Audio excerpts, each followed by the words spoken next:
I met my wife through coworkers 1 year after I got the job. I was 24 and she was 23, we fell for each other right away. And maintained a good rapport with everyone in the office. 3 years of our relationship, we got married and had 2 kids. After our kids were born, my wife started working from home. When they left for college, I planned on starting a new hobby with my wife. We were still in the midst of deciding what to do when her lies became revealed. I arrived home from work late again on one particularly horrible day, exhausted because I had to endure a painfully awkward budget meeting involving a coworker that fancies me.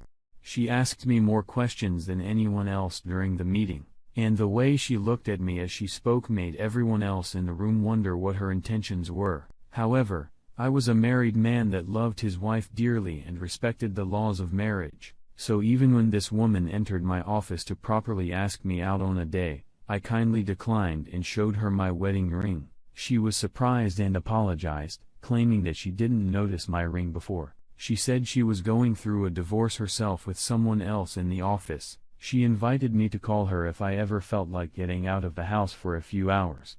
Fast forward a few months from that day to the day I arrived home from the meeting where she was clearly still attempting to get my attention. I walked straight up the stairs to her bedroom like I always do, pushing the door open to find my wife having sex with a man from my office. I involuntarily screamed, which made my wife start yelling in alarm and sent the intruder flying out of our house, hardly thinking about it.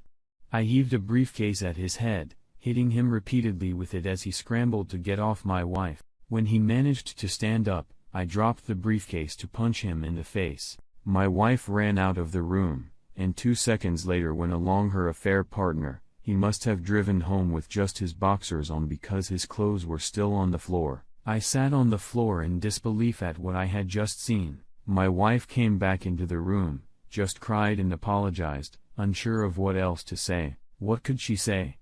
I literally walked in on her cheating on me. Eventually, I found the strength to stand up, glaring at my soon-to-be ex as she cleaned up around her bedroom. She was making herself busy because she was waiting for me to tell her what was going to happen. Funny, how dependent she seemed on my word given the situation. I already knew who she was sleeping with and planned on firing him immediately. It was then that I remembered it was the same man my flirtatious coworker named as her soon-to-be ex. As I choked back tears, I asked her why she did it. She said she didn't know, and that perhaps she was getting bored with our sex life.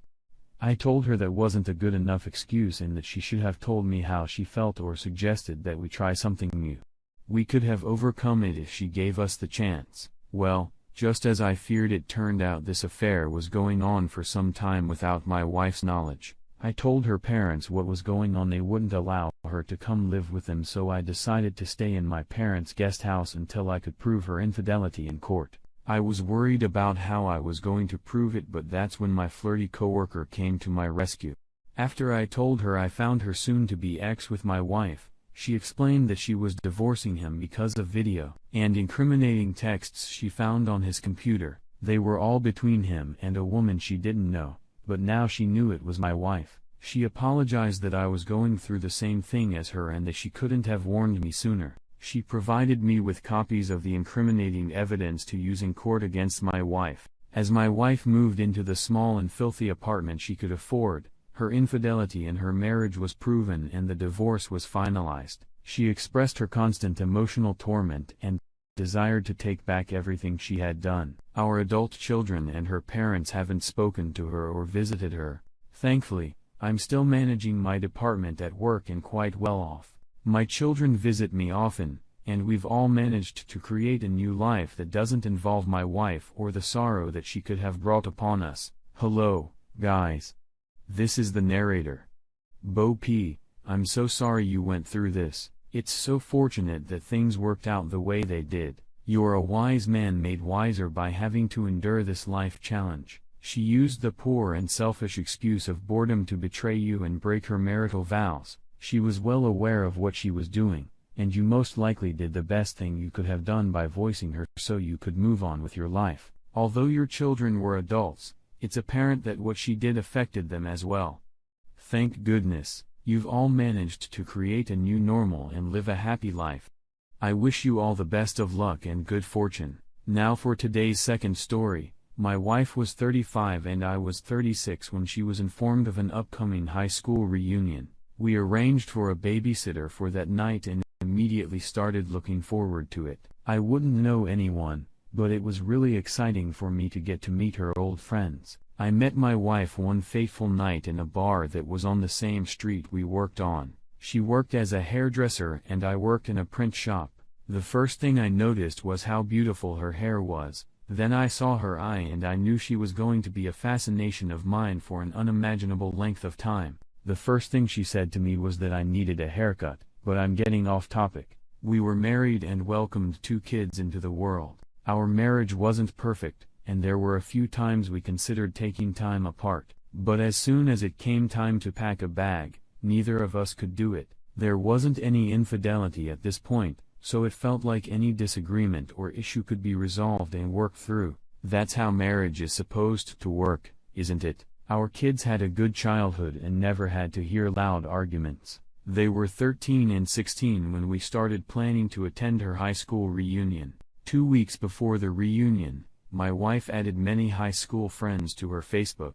More than one of these were men, but most of them were married as well. I had no suspicions of anything until I heard the dings start multiple times throughout the time we were home from work together. I heard her phone ding. I started thinking I heard it when I was in the shower or on the toilet. I heard it while she was cooking, and as we said good night to our kids, it was getting obviously excessive and she knew it. I finally asked her who was messaging her so often, and of course, she said it was high school friends talking about the reunion. Fair enough, she put her phone on vibrate, so it seemed like the message has suddenly stopped. After she fell asleep one night, I heard her phone vibrate. I stared at the ceiling for 30 minutes before I heard it again and gave in. What I read was unnerving.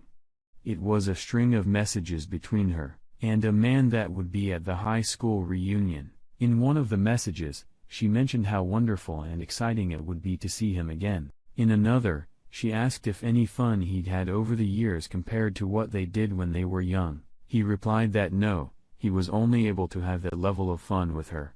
She responded to that by saying that perhaps they'd have fun at the reunion or sometime after that. He pointed out that this sounded like she'd want to keep seeing him after the reunion and she didn't deny it. Well, I confronted her about it, and she apologized profusely. She said he seemed lonely and like he needed friends. I told her this was no excuse to be talking to him about having fun or continuing to see each other after the reunion. I also asked if they'd been intimate and she said no.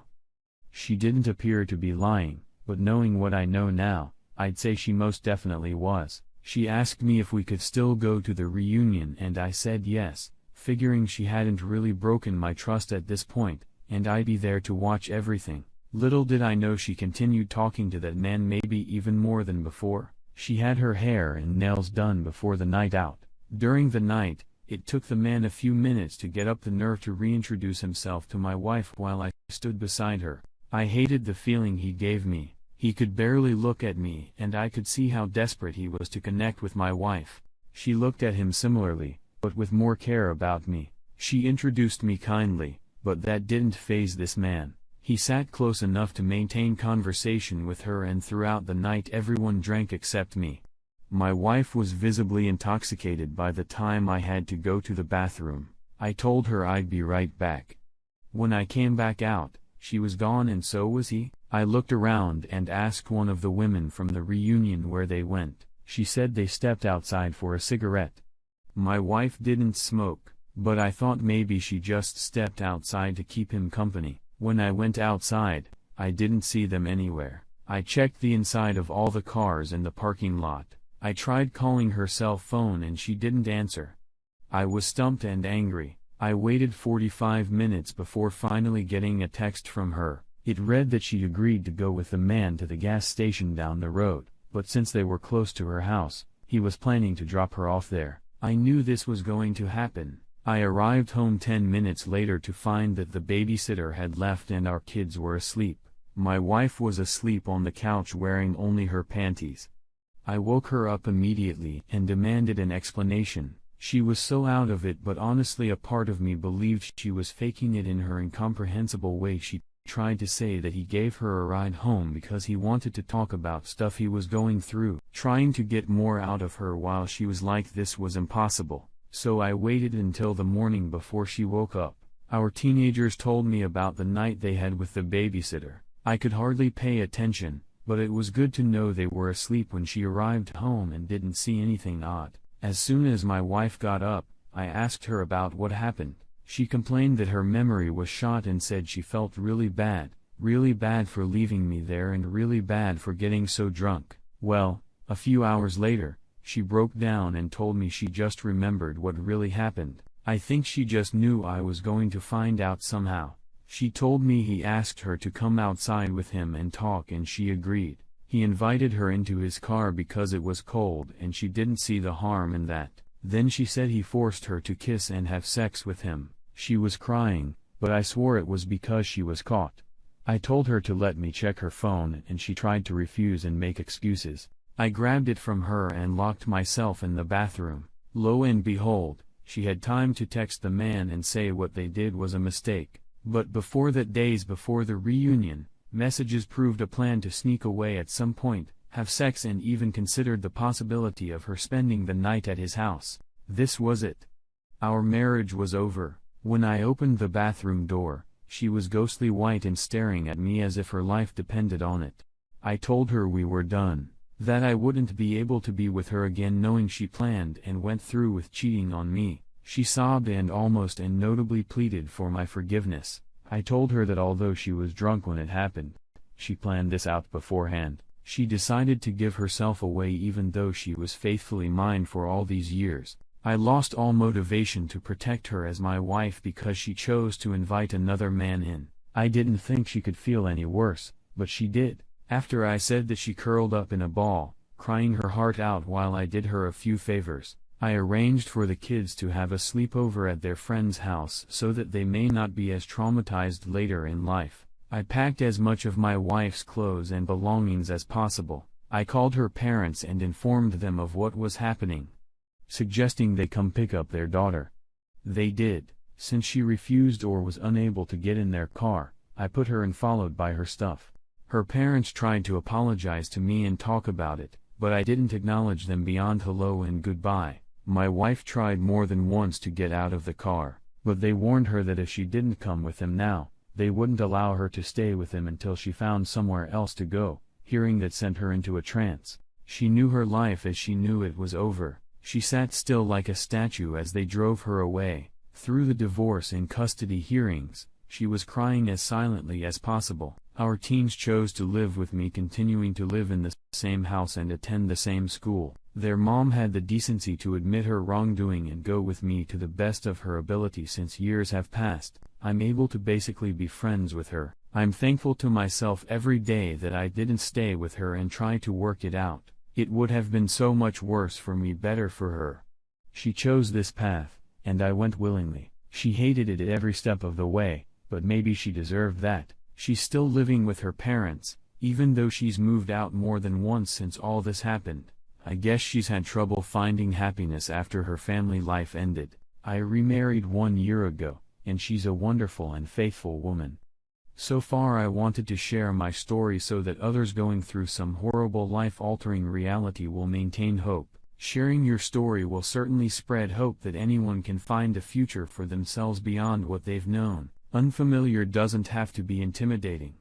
We're only human after all, and we don't have to face anything we aren't strong enough for. That being said, I'm sorry that you've experienced this betrayal. Even when reality sank in, you stuck with the decision you needed to make for yourself. It can be extremely difficult to see past emotions and what you've become accustomed, but when someone has broken trust like this, sometimes the only option is to start over new. Rely on yourself, family, friends, and professionals for support and advice. There's always a way to keep moving forward in life. Thank you for sharing your story. I wish nothing but good fortune for you and your kids. Thank you for taking the time to listen to today's stories.